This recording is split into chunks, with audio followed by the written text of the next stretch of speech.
Welcome to Wealth and Means. Advice dressed up like hard work. We made it to episode 20. Each week, we explore ideas that help you pause, reflect, and think more deeply about the opportunities all around you. It's the perfect mix. A little information, a few stats, some real-world insights, and just enough deep talk to make you feel smarter before your second cup of coffee. Every week, the surface story tells you what happened, but the deeper story tells you what changed underneath. We begin this 20th episode with what you didn't see in the news, where stability itself starts revealing hidden conditions, where liquidity, security, distribution, and even identity become less permanent and more contingent, where systems designed for predictability are quietly learning to live with uncertainty. Then we shift into Wake Up Ready, mapping the phase we're in, the forces already in motion, and the fragile equilibrium between capital, inflation, debt, and technological acceleration, where the question is no longer whether the system functions, but how much weight it can carry. From there, Knowledge Bomb reframes AI itself, not as a software revolution, but as a force that reshapes the physical world beneath it. Humor Me follows, stepping back to examine rules, incentives, and the strange persistence of invisible hierarchies. Then the greater debate, confronting whether history unfolds through structural inevitability or human choice. And finally, Let's Invent Again, returning to first principles where safety, scale, and infrastructure quietly made modern civilization possible. A quick thank you to our sponsor, Nost Moments at nostmoments.io. Share your most precious memories. Share the Nost Moments. Let's start off with what you didn't see in the news. The quiet story this week isn't what broke, it's what bent. Systems designed to look smooth under normal conditions are suddenly revealing friction when tested. And nowhere is that clearer than private credit, where the illusion of daily stability met the reality of quarterly exits. Blue Owl Capital's semi-liquid credit fund recently hit its redemption limits, forcing it to sell about $1.4 billion in loans, roughly a third of that portfolio to generate cash. Meanwhile, secondary buyers are offering to purchase fund shares at discounts of 12 to 15% below their stated value. The number on paper says $10. The number in cash says $8.50. The significance isn't the markdown, it's the mismatch. These funds were marketed as stable alternatives to public markets. But stability only exists if investors don't all head for the exit at once. The moment liquidity becomes conditional, valuation becomes theoretical. And this surfaced now because rising rates and tighter financial conditions are forcing investors to test assumptions that only held in zero-rate environments. It's the financial equivalent of finding out your instant access savings account actually means instant within reasonable constraints. Exactly. And that same theme, assumptions breaking under stress, shows up in policy, where the legal foundation of tariffs just shifted in a way most people missed. A Supreme Court decision on February 20th struck down the use of emergency powers to impose broad tariffs. The conversation immediately pivoted to Section 122 of the Trade Act, which allows temporary tariffs of up to 15%, but only for 150 days at a time. That turns tariffs from permanent fixtures into rolling, renewable windows. Instead of a static wall, you now have something closer to a pulse, on, off, renewed, contested. The downstream effect is operational. Importers are scrambling to restructure customs workflows to track eligibility windows and pursue refunds if tariffs lapse. Legal firms specializing in trade arbitration are seeing a surge in demand. This suddenly matters because supply chains can tolerate predictable costs. They struggle with unpredictable ones. A temporary tariff is less about price and more about uncertainty. And uncertainty, as we'll see, is becoming the defining characteristic of modern infrastructure, from finance to software. So the system isn't necessarily more expensive, it's more conditional. Right? And conditional systems are harder to optimize around. Which brings us to software, where attackers are increasingly exploiting trust relationships rather than breaking through defenses directly. A new class of malware is emerging that spreads not by guessing passwords, but by hijacking OAuth tokens, the permissions that apps use to talk to each other. Once inside a single connected app, malicious code can propagate laterally through an entire enterprise using legitimate access channels. It doesn't log in, it already belongs. This matters because traditional cybersecurity is built around perimeter defense, detecting unauthorized entry. But worms operating through authorized tokens look like normal activity. This story surfaced this week as security researchers documented a growing number of these SaaS to SaaS propagation attacks across corporate environments. And the deeper implication is structural. The more interconnected software becomes, the less meaningful the idea of a perimeter becomes. It's like the difference between someone breaking into your house and someone being handed your house keys by your own smart doorbell. Exactly, and AI is accelerating that dynamic, particularly in identity-based attacks. A recent report found AI-assisted cyber attacks are now moving 4 times faster than just a year ago. One emerging technique involves attackers using AI-generated voice clones to impersonate executives in calls to IT help desks, convincing them to reset multi-factor authentication credentials. The breach isn't technical, it's social. The system works exactly as designed. It's the inputs that have changed. What makes this different is speed. These attacks can now scale impersonation with near zero marginal cost. Every voice becomes replicable. Every identity becomes portable. And it surfaced this week because enterprises are beginning to see successful incidents using these methods, not just experimental demonstrations. Which raises the question, if identity itself becomes easy to simulate, what becomes the new foundation of trust? That question, interestingly, is being answered on the defensive side by tools that operate at entirely different scale. Conditional, a tool originally developed for semantic code patching, is seeing renewed interest as developers port its logic to Rust ecosystems. Instead of searching for patterns in text, semantic patches understand the logic of code, allowing vulnerabilities to be fixed across tens of thousands of files simultaneously. This isn't editing code, it's editing structure. And that matters because modern code bases have grown too large for manual auditing. Automation is becoming the only viable defense against automated threats. This surfaced now because Rust adoption is accelerating across infrastructure software, forcing organizations to modernize entire code bases at once. And the broader pattern is clear. Offense scales. Defense must scale faster. Which means the advantage goes to whoever automates first. And that same automation dynamic is reshaping productivity and business development in unexpected places, like Reddit. Marketing teams are increasingly mining Reddit discussions to identify potential customers based on intent signals. Tools now alert companies when users post questions like, "Does anyone know a tool that solves this problem?" creating opportunities for direct engagement at the moment of need. Early adopters report customer acquisition costs dropping by nearly 70% compared to traditional advertising. This matters because it flips the model. Instead of broadcasting messages to everyone, companies are identifying people already searching for solutions. This surfaced this week as new tools enabling this strategy began gaining traction among startups. And it reflects a broader shift. Distribution is moving from interruption to interception. That same shift from centralized platforms to more intentional environments is showing up in community infrastructure. Organizations are increasingly migrating away from public social platforms toward private, sovereign community stacks. Tools offering Discord-like functionality without algorithmic interference or data mining are gaining traction among creators and businesses alike.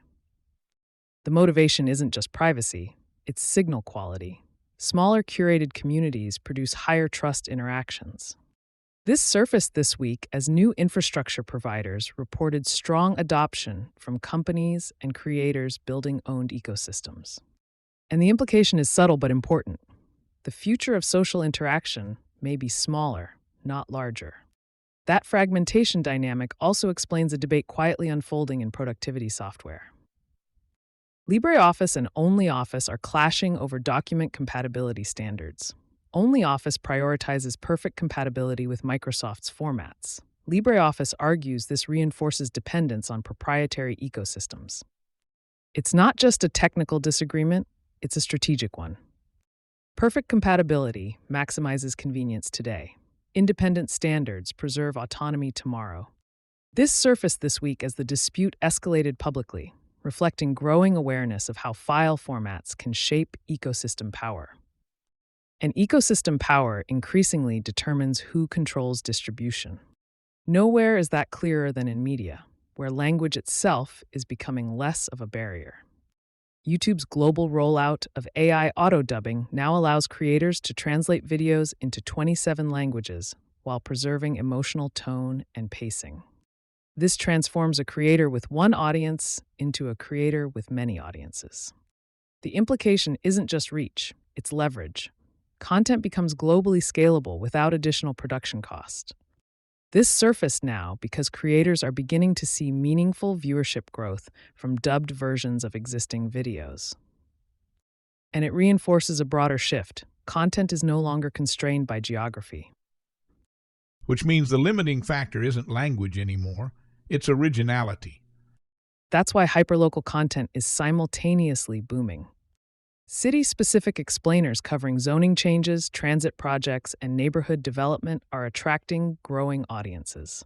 These topics require local knowledge that cannot easily be automated or generalized. The appeal isn't scale, it's specificity. This surfaced this week as several hyperlocal creator channels saw rapid growth tied to highly localized reporting. And it suggests that while global distribution is expanding, local relevance remains defensible.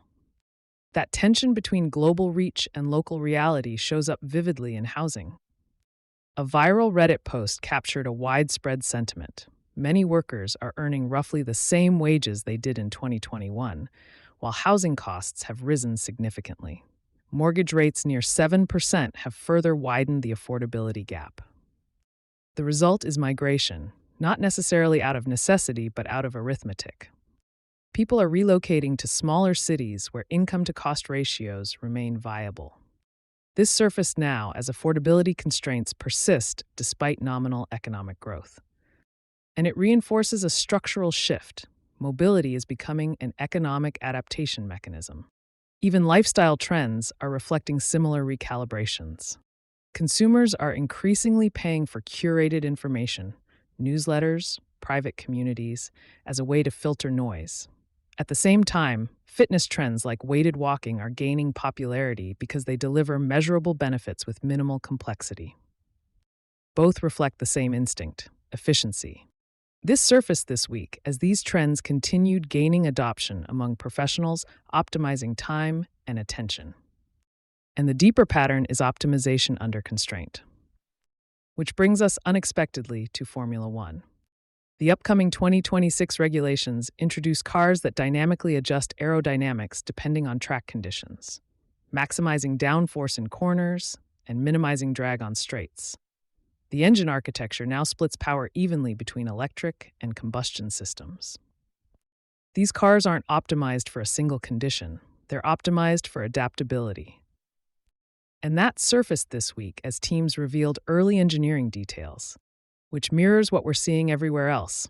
Systems designed not for static environments, but dynamic ones. The common thread is flexibility replacing permanence. Exactly. Because across finance, software, media, housing, and engineering, the defining shift isn't collapse, it's conditionality. Liquidity that depends on timing, security that depends on identity, distribution that depends on context. The world isn't becoming less functional, it's becoming less fixed. And the advantage increasingly goes to those who understand not just how systems work, but when they work. Now let's wake up ready. We're shaking up the format for Wake Up Ready. We hope you like it. To understand this week, you have to start with the structural phase we're in. The system is no longer tightening aggressively, but it's not loose either. The Fed has already cut rates by about 75 basis points from the peak and is now holding the federal funds rate in the 3.5 to 3.75% range. They still describe that level as moderately restrictive, which tells you something important. Liquidity is no longer being actively withdrawn, but it's not being freely expanded either. Inflation explains why. Headline CPI has fallen to about 2.4% year over year, and core CPI is around 2.5%. That's a massive improvement from the peak. But the Fed's preferred measure, core PCE, reaccelerated to about 0.4% month over month in December and is running closer to 3% annualized. So inflation is falling, but not cleanly. It's uneven, and that keeps policymakers cautious. At the same time, the real economy hasn't broken. Unemployment is sitting around 4.3 to 4.4%. Payroll growth has slowed into the range of roughly 100 to 150,000 per month, which is enough to maintain stability, but not enough to overheat the system. Income is still growing modestly, consumption is still expanding, and global growth projections for 2026 sit around 3.3%. But the most important structural force isn't monetary policy, it's fiscal policy. The U.S. deficit is projected around $1.8 to $1.9 trillion this year, roughly 5.8% of GDP. That means Treasury issuance is structurally elevated. Markets aren't just pricing inflation or growth, they're pricing supply. They're constantly asking who is going to absorb this debt and at what yield. And that's a subtle but profound shift. The marginal force in markets isn't just economic performance anymore, it's balance sheet capacity. Exactly. And layered on top of that is a very unusual subcycle. AI and semiconductor investment is exploding. Hyperscalers alone are expected to spend over $500 billion on AI infrastructure in 2026. That investment is acting like a structural support beam. It's offsetting weakness elsewhere and creating pockets of capital abundance inside a broader environment of capital discipline. So the phase we're in is best understood as late-cycle disinflation, with selective capital abundance and structurally heavy sovereign borrowing.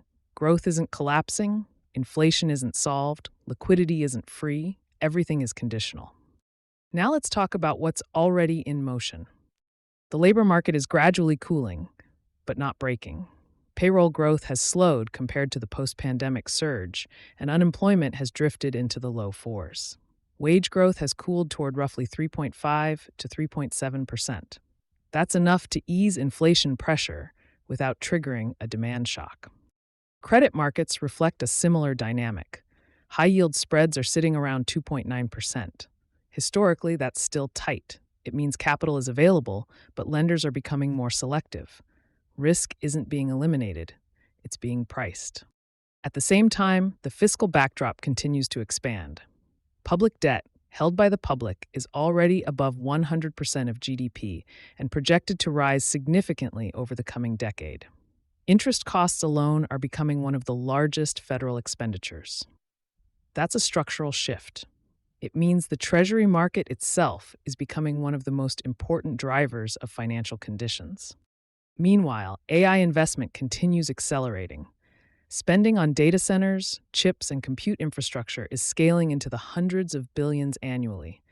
That investment is highly concentrated, but its macro impact is real. It's supporting industrial production, capital goods orders, and corporate earnings in key sectors. Energy adds another layer of complexity. Oil has moved back into the low $70 range, up roughly 10% over the past month, driven more by geopolitical risk than physical scarcity. That matters because energy is one of the fastest channels through which inflation expectations can re-anchor. So you have this strange coexistence: labor cooling but stable, inflation falling but sticky, credit open but selective, and AI acting like a parallel growth engine. That's exactly right. It's a system stabilizing, but not yet comfortable.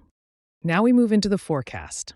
These are the narrative tests that will determine whether the trajectory holds. Treasury auctions are one of the most important events this week. When the government issues new debt, investors submit bids. If demand is strong, yields stay stable. If demand is weak, yields rise. This week's auctions will test whether markets can continue absorbing supply at current levels without requiring higher yields. GDP revisions also arrive, refining the estimate of fourth quarter growth. The advance estimate showed growth slowing to about 1.4% annualized. If revisions move lower, it reinforces the cooling narrative. If they move higher, it reinforces resilience and potentially delays further rate cuts. Labor data continues to matter enormously. Jobless claims and revisions help determine whether unemployment is stabilizing or beginning to rise more meaningfully.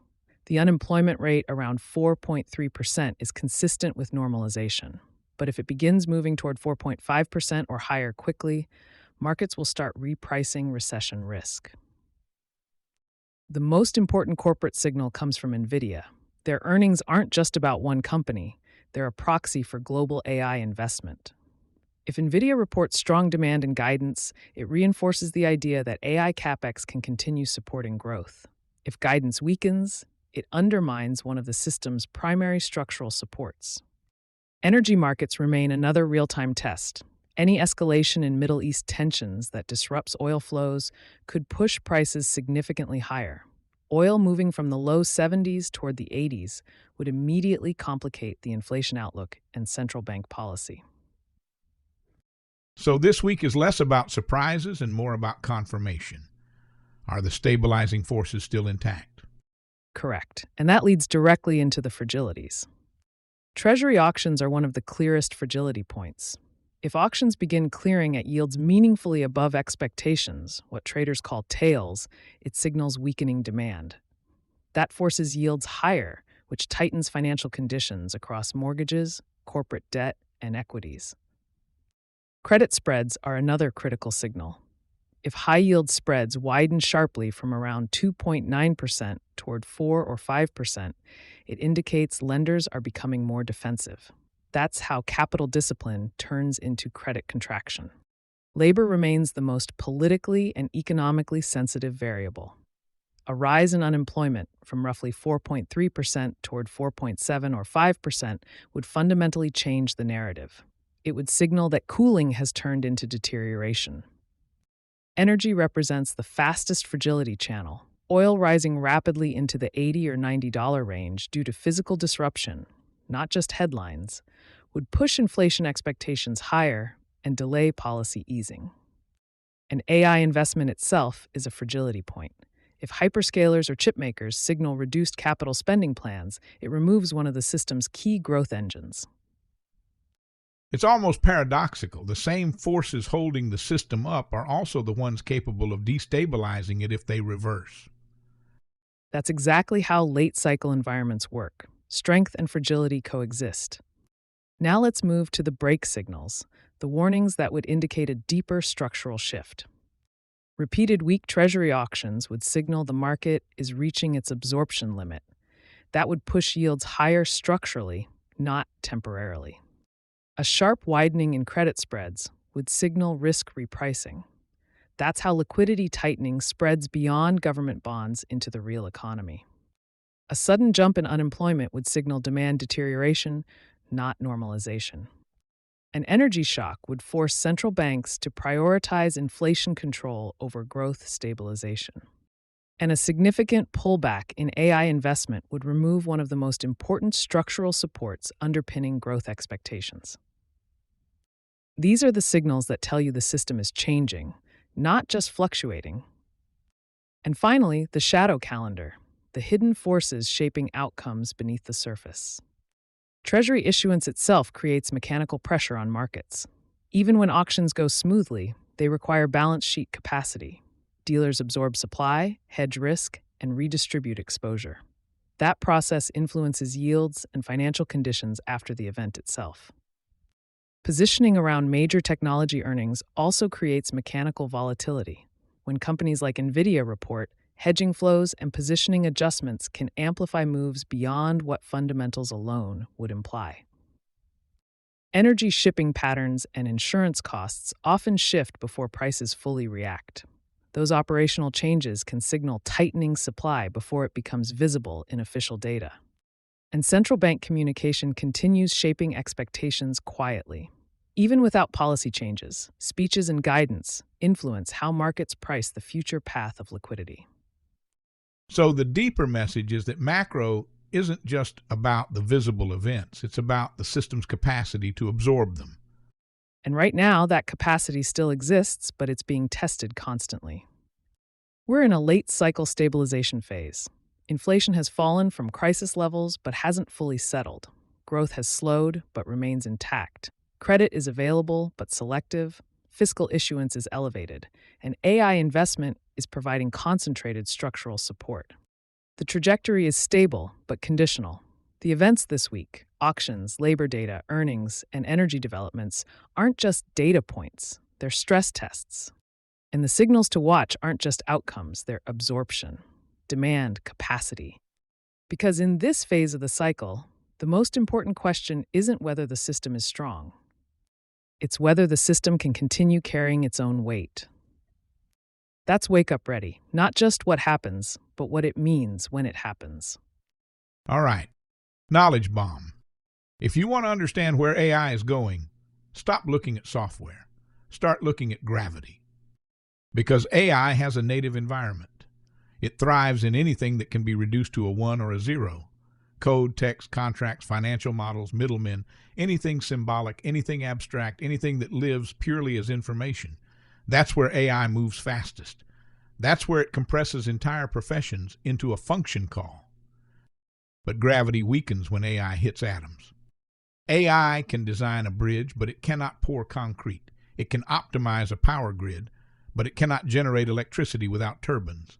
It can recommend surgery, but it cannot hold a scalpel and carry legal accountability for the outcome. The physical world imposes constraints that software cannot bypass. This creates what you might call the analog fortress. These are industries whose value isn't stored in code. It's stored in land, infrastructure, regulation, and physical necessity. Quarries, power plants, waste systems, medical hardware, pipelines, railroads. The unglamorous backbone of civilization, carpets, painted walls, roads, and tires. And here's the inversion most people miss. AI doesn't weaken these industries. It strengthens them. Because AI is not just intelligence, it's an energy conversion process. Every model consumes electricity. Every data center consumes land, concrete, copper, and cooling. The smarter the machines get, the more physical infrastructure they require to exist. The digital economy floats on top of an analog foundation, which means the real bottleneck isn't intelligence, it's power, it's materials, it's infrastructure, it's atoms. And this leads to a simple but profound investment principle. In a world where intelligence becomes abundant, scarcity moves to the physical layer. The winners aren't just the companies building AI. They're the ones building the world AI has no choice but to live inside. And that's your knowledge bomb. Okay, humor me for a second. Ever since Ray Dalio told us the world order has broken down and we were returning to the law of the jungle, there's a quiet realization happening among adults right now.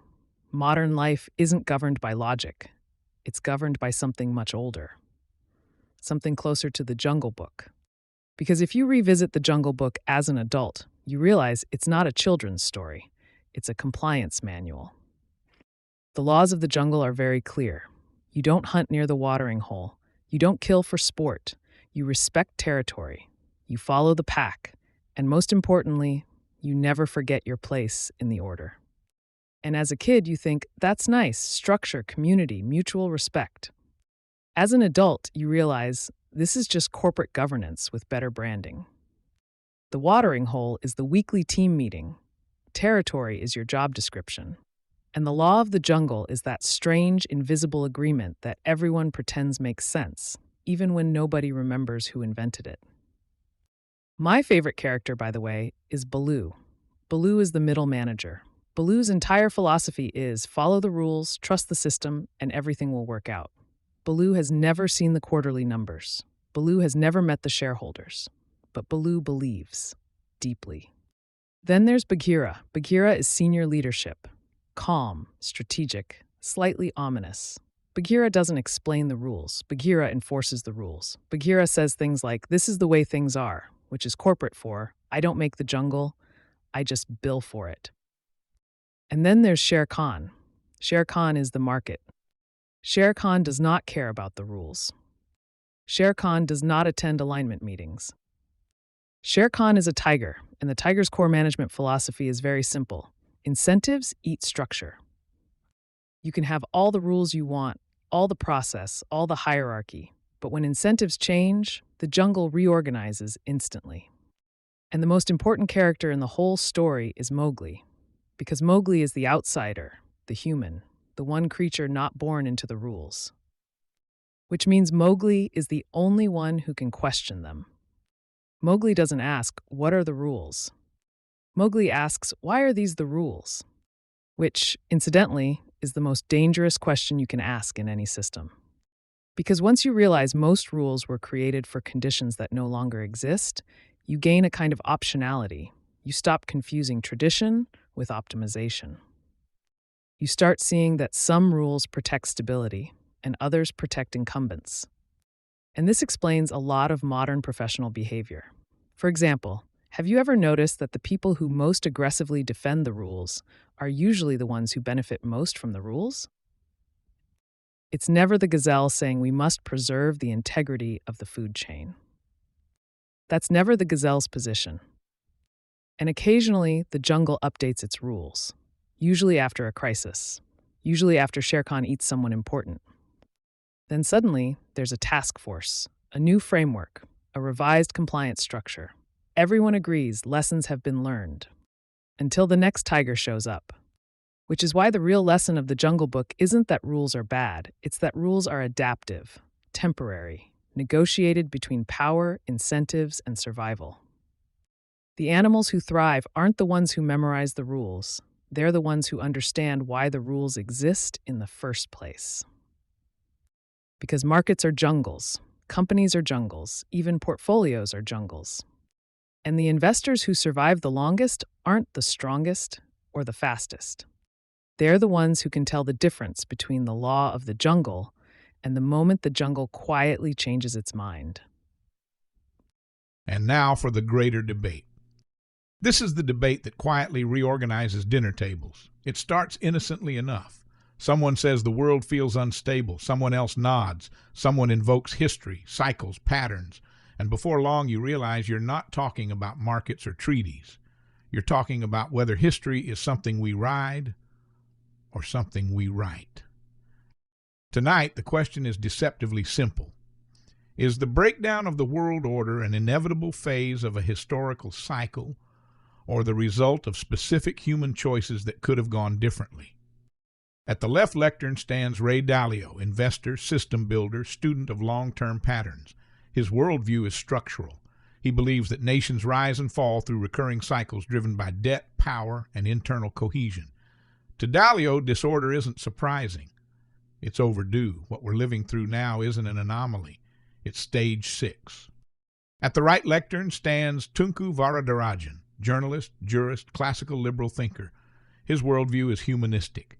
He believes history is shaped less by cycles and more by decisions, by leaders, institutions, and the moral frameworks they choose to defend or abandon. To Varadarajan, disorder isn't inevitable. It's contingent. Dalio begins with calm inevitability. His voice carries the confidence of someone who has watched systems unfold over decades. He argues that what we call the post-1945 order was never permanent. It was an arrangement sustained by a single dominant power, the United States, whose economic strength, military capacity, and institutional legitimacy allowed it to set the rules. But no power maintains dominance forever. Debt accumulates, internal divisions grow, rivals emerge, and when relative power equalizes, the system destabilizes. This isn't ideology, he insists. It's physics.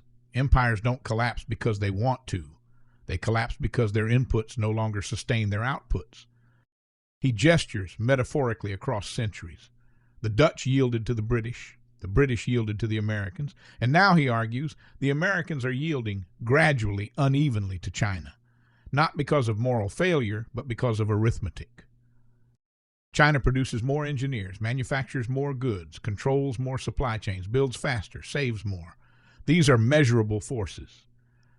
The world order doesn't break when someone declares it broken. It breaks when the underlying power structure shifts beyond repair.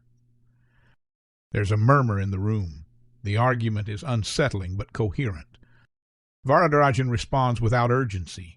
His voice is precise, almost surgical. He concedes the patterns Dalio describes. Yes, powers rise and fall. Yes, economic strength matters. But he rejects the premise that this process unfolds with mechanical inevitability. History, he says, is not governed by gravity. It is governed by judgment. He points out that the post-war order was not simply a byproduct of American strength. It was a deliberate construction. The United States chose restraint when it could have chosen domination. It built institutions that constrained its own power. It tolerated dissent. It allowed weaker nations to prosper without annexation. These were not structurally necessary choices. They were moral and political ones. And he leans in the implication. If order was built by choice, it can be preserved by choice. And if it collapses, it is not because a clock ran out, it is because leaders failed to defend it. There's a pause. The audience feels the distinction. Dalio describes systems. Varadarajan describes responsibility. Dalio returns, and this time he sharpens his point. He argues that moral framing, while important, does not override material constraints. A nation cannot preserve order if it lacks the capacity to enforce it. Institutions are downstream of power. Treaties are downstream of enforcement. When relative strength erodes, legitimacy follows. This isn't cynicism, he insists. It's observation. The League of Nations did not fail because it lacked virtue. It failed because it lacked force. And he pushes further. He warns against the illusion that good intentions can substitute for strategic reality. When rising powers believe the existing system no longer reflects their strength, they challenge it, not out of malice, but out of incentive. Stability depends on alignment between perceived power and institutional authority. When those diverge, conflict emerges. The room grows quieter, the logic feels difficult to escape. Varadarajan responds, and this time there is steel beneath the calm. He argues that Dalio's framework risks collapsing critical distinctions. Not all powers are interchangeable. Not all systems are morally equivalent. A liberal democracy and an authoritarian state do not simply represent different points on a power spectrum. They represent fundamentally different relationships between the individual and the state. He warns that describing conflict purely in terms of power risks normalizing aggression. If rising powers inevitably reshape the order, then resistance becomes irrational. Appeasement becomes pragmatic. Principles become optional. And then he lands his first truly destabilizing point. He suggests that Dalio's cyclical model, while analytically elegant, risks becoming psychologically paralyzing. If decline is inevitable, why resist it? If disorder is a stage, why prevent it? A theory intended to explain history may inadvertently discourage those who would shape it. There's a visible shift in the room. This is no longer an academic disagreement. It's a question of agency. Dalio doesn't retreat. Instead, he acknowledges the discomfort. He agrees that human choices matter, leadership matters. But he insists those choices operate within constraints. Leaders cannot choose outcomes that their resources cannot sustain. They cannot preserve dominance while accumulating unsustainable debt. They cannot maintain unity while tolerating fragmentation. Structural forces don't eliminate agency, but they bound it. And he offers a quiet warning. The greatest danger, he suggests, is denial. Civilizations often believe themselves exempt from the patterns that governed their predecessors. They interpret decline as temporary, reversible, exceptional. By the time they accept reality, their options have narrowed. Varadarajan nods slightly, and then he offers his most intellectually honest concession. He acknowledges that structural forces are real. Economic weakness limits strategic flexibility. Internal division weakens deterrence. No society operates entirely outside material constraints. But he refuses the conclusion that those constraints dictate destiny. He reminds the audience that societies have reversed decline before, through reform, through renewal, through leadership willing to confront uncomfortable truths rather than rationalize them as inevitabilities. He argues that cyclical models describe tendencies, not outcomes. They illuminate risk. They do not eliminate possibility. The debate slows now, not because either side has weakened, but because both have clarified the terrain. Dalio believes systems dominate individuals. Varadarajan believes individuals at rare and critical moments dominate systems. Dalio sees history as a tide. Varadarajan sees it as a helm. Neither denies the existence of the other. And the audience sits there, suspended between comfort and responsibility. Because Dalio offers explanation, but Varadarjan offers accountability. If decline is structural, it may be unavoidable. If decline is chosen, it may be reversible.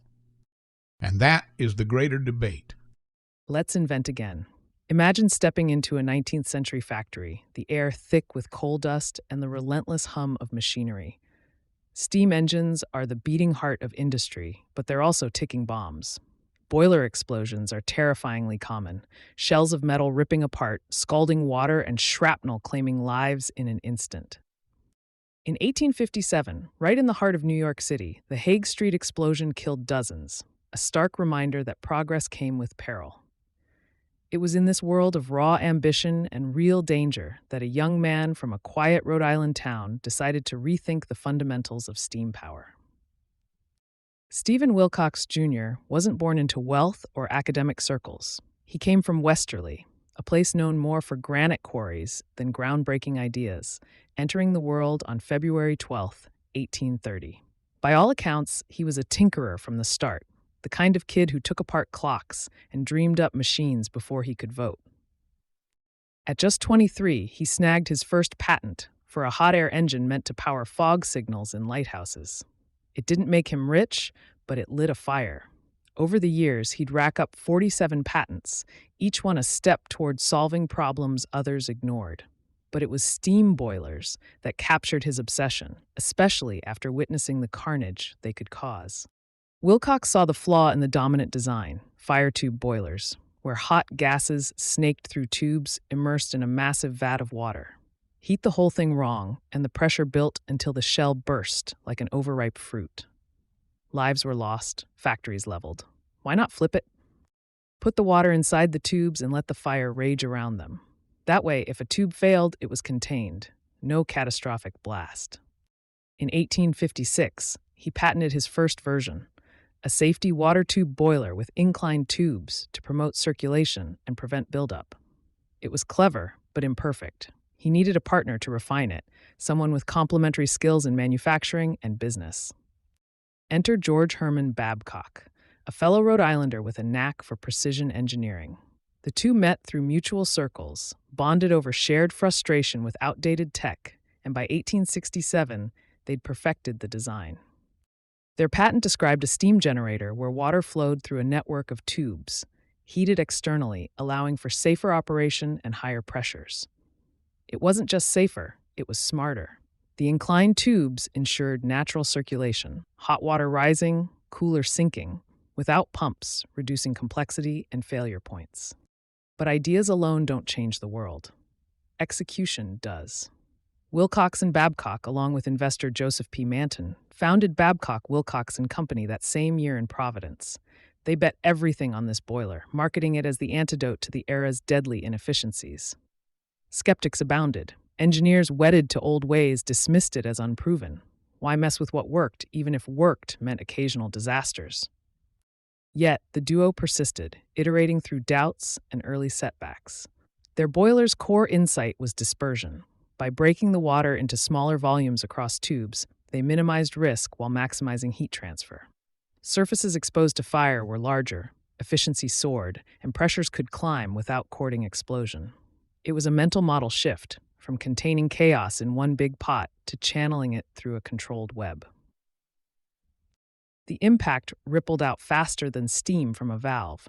By the 1880s, their boilers powered the world's first installed utility plant, feeding electricity to cities hungry for light and power. In 1902, they drove New York City's inaugural subway line, a subterranean marvel that reshaped urban life.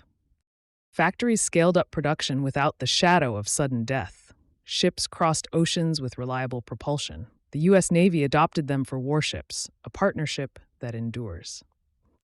During World War I and II, Babcock and Wilcox boilers became synonymous with industrial might, enabling pulverized coal plants in 1918 that burned fuel more cleanly and completely.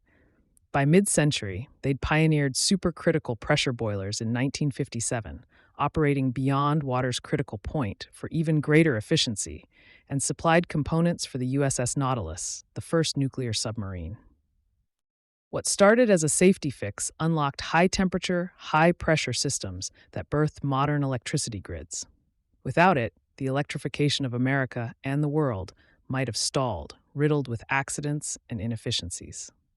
Concrete consequences: an estimated 30,000 lives saved from boiler blasts alone, plus the economic boom from reliable power. Industries that once limped along with downtime and repairs now hummed steadily, compounding productivity in ways that echoed through markets. Fast forward to today, and Wilcox's echo is everywhere in our energy landscape. Water tube boilers remain the backbone of power generation, handling the brutal demands of thermal plants, chemical refineries, and even renewable setups. In a world chasing net zero, they're adapted for biomass and waste-to-energy systems, turning organic refuse into steam without the fossil fuel hangover. Think about nuclear reactors or concentrated solar power. High-pressure steam cycles owe a debt to that 1867 patent. The company's descendant, now Babcock and Wilcox in Akron, Ohio, leads in clean energy tech, from carbon capture to advanced environmental controls. But the relevance isn't just hardware, it's the pattern. Innovation often springs from misalignment with the status quo, from spotting dangers others normalize. Wilcox didn't invent steam, he tamed it by questioning assumptions. In our era of AI, EVs, and biotech, the same holds. Breakthroughs come when builders address overlooked risks like data privacy in tech or supply chain vulnerabilities in manufacturing. Partnerships matter too. Wilcox's solo tinkering needed Babcock's polish to scale. Modern founders take note, solo geniuses are rare. Durable impact demands teams that complement weaknesses. And consider incentives. The 19th century's industrial race rewarded reliability over flash, much like today's investors prize resilient models amid volatility. Wilcox died in 1893, just 19 days before Babcock, but their company outlived them, a testament to building for longevity. Here's the resonant lesson. True progress isn't about chasing hype, it's about fixing the fragile foundations that hold everything up. In a time when startups pivot quarterly and markets swing on sentiment, remember Wilcox. Innovation compounds when you align human ingenuity with enduring needs. It turns peril into power and echoes across centuries. That's it for another episode of Wealth and Means, advice dressed up like hard work. We hope you enjoyed the arc. What emerges is a portrait of a world shifting from certainty to contingency, from permanence to probability, from fixed foundations to flexible frameworks. Systems endure not because they are static, but because they adapt, because builders balance risk with resilience, because progress favors those who understand structure beneath the surface. In markets, in machines, and in moments of change, durability comes from disciplined design, patient preparation, and the quiet mastery of first principles. Subscribe, rate, and share this episode. It helps more than you think. We do this for you to help you have a better week, a sharper mind, and maybe even a longer attention span. And a special thanks to our sponsor, Nost Moments, because the best investments are still your memories. Until next time, stay curious.